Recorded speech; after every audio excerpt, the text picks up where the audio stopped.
Hi, Taylor. My name is Drew. Thank you so much for doing this. Oh my God, thank you for having me. Thank you. Congratulations on the album, Taylor Momsen's Pretty Reckless Christmas.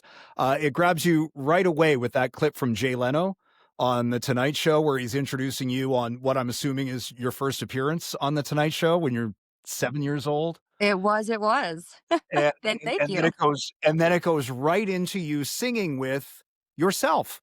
And I can't think of many albums that start that way. I can't really think of any that I know off the top of my Yeah. head, but I'm so happy it's out, and it was so fun and so heartwarming and strangely emotional, like unexpectedly emotional for me to do that, to duet with my 6-year-old self. It's just something I never thought I'd do, and when I was actually in the studio recording it and I listened back for the first time, like, I welled up, like, there's something very sweet about it.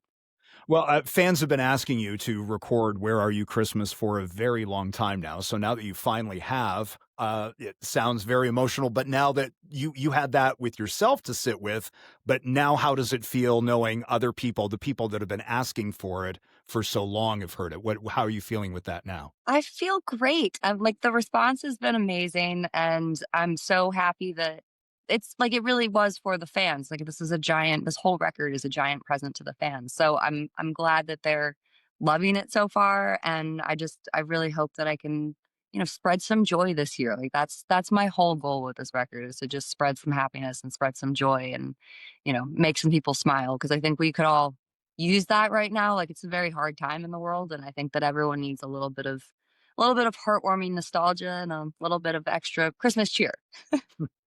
I don't know how often you go back and rewatch The Grinch. I mean, it's probably not as often as some of the rest of us do, Yeah. but you must have spent some time with it to prepare to sing the song. I'm just wondering what goes through your mind when you listen to your 6-year-old self sing those words.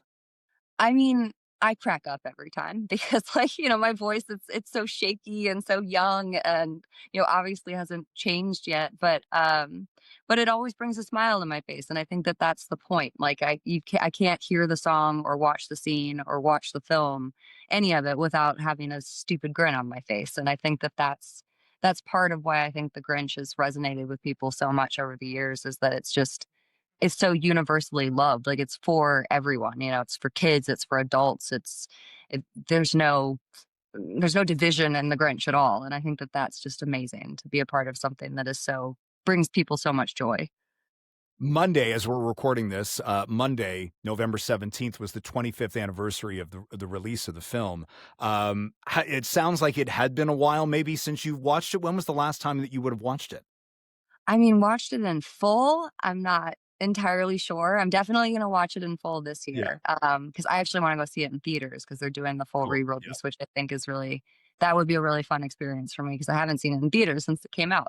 But I make sure to watch, like, a couple scenes at least every year, when flicking channels, and I put it on because it's so just a part of my life. But at the same time, watching myself is always weird in any form of myself, so it's always a little like, "Ah," but, but no, I have such a warm spot of The Grinch in my heart now, and, I'm excited to watch the whole thing this year. What were the emotions that you were feeling as you were going through this process? You said that this was a real emotional thing for you to do. What were those emotions that you were feeling? How did it bring you back?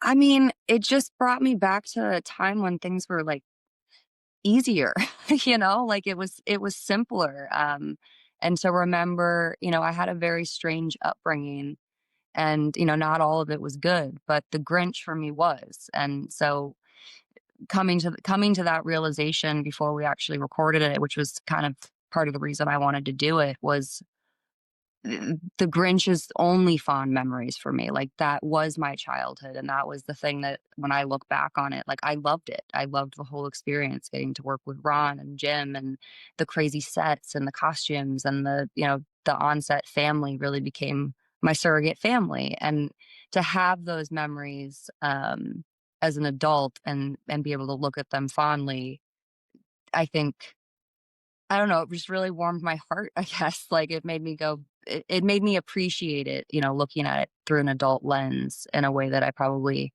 haven't in a long time because it's just something I did and it's something that I shunned for a long time, and now, like, actually revisiting it and really looking at it for what it was, it just made me really happy and really proud, you know?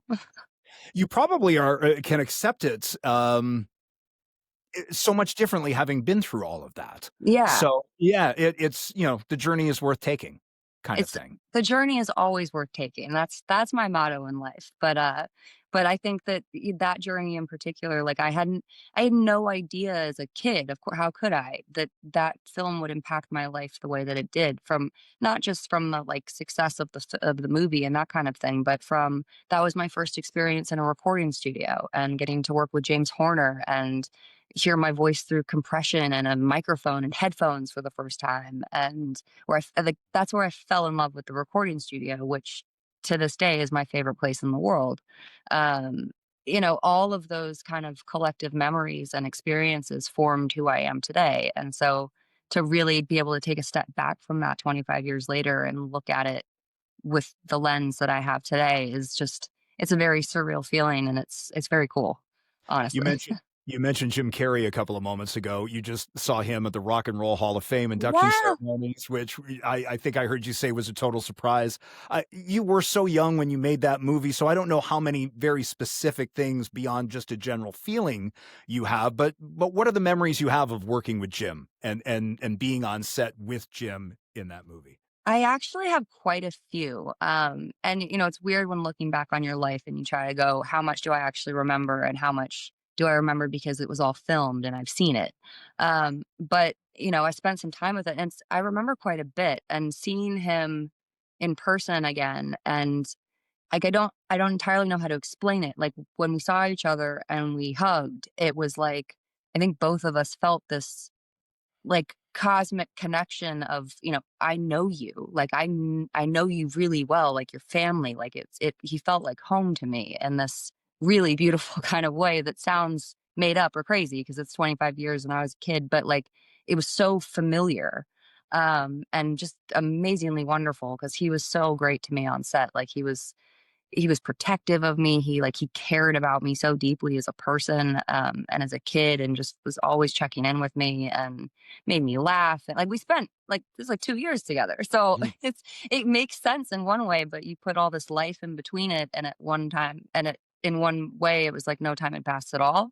Yet we've both grown up so much. And so it was just a really beautiful, surreal moment that like feels like the universe planned it and it was just happenstance. It probably wouldn't have been different if you knew you were going to see him, or it wouldn't have been the same rather if you knew you were going to see I don't him. know. I mean, I found out a couple days before. Oh, okay. Matt Cameron told me, and just even that alone, like the fact that Soundgarden, because he was there inducting them and I was there performing with them, and the fact that Soundgarden was Jim Carrey's favorite band while we were making the film, and I had yet to discover Soundgarden. But you fast forward a few years later, and Soundgarden has impacted my life more than any other band in the world, and it all culminates there at that night at the 25th anniversary of the Grinch and like, all those things, like, it's just it feels scripted, like, it's too crazy, and it was just awesome.